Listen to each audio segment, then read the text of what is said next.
Good morning. Today we're going to learn about how to create a rubric for one of your assignments. So first up, go into the assignment that you're interested in adding a rubric to. Get your main assignment information up here. So the title of the assignment, what the students need to do, when it's due, deactivate Moodle, maybe add online tech depending on what you want the students to do, and then go down to grades. Now, the rubric does not have to be the same amount of points as what the assignment is, if that makes sense. So I can make this assignment out of, say, 50. And I can make the rubric could end up being out of 12 or something, and that's fine. So this is sort of a way of weighting things. So I don't usually go into big numbers, so I'm going to make this out of 20. Then you go down to rubric instead of simple direct grading. Rubric is what you want. And save and display. And when you do that, that gets you to stay within the discussion about the rubric of assessment, making the assignment, instead of going back to the main page.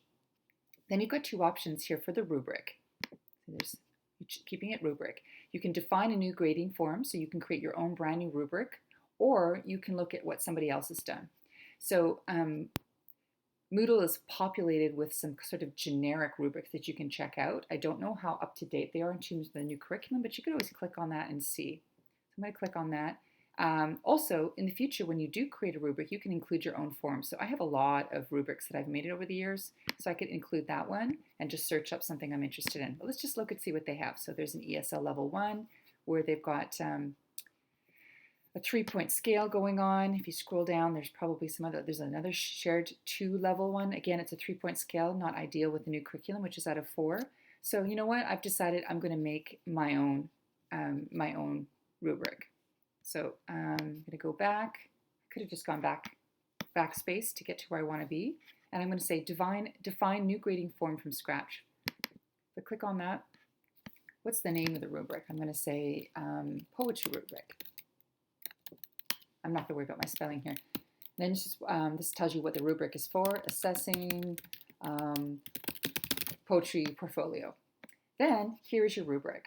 So adding level here makes it, you can make it out of 4, which is compliant with the provincial recommendations. And over here is the quality that you're looking at particularly. So let's say for poetry, you're looking for poetic devices.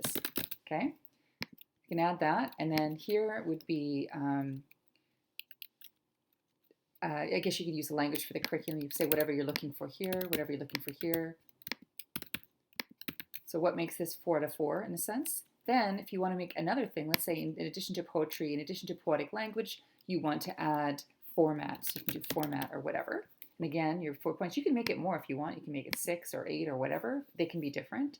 And maybe a final one, I'm going to look at spelling, okay, which clearly I'm having problems with. Then you can reduce the rubric as well to back to 4 if I want to. There we go. So let's say this is my rubric.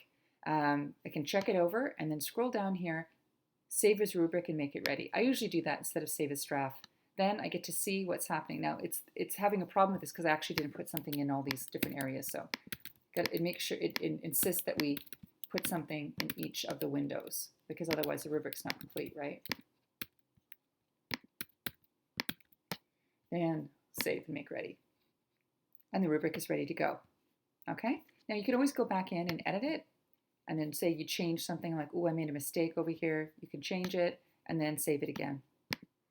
And then when your students are ready to assess or ready to submit, you can assess it using the rubric and it goes right into your grades, which is super handy. All right, so that's how you do a rubric for assessment. Excellent.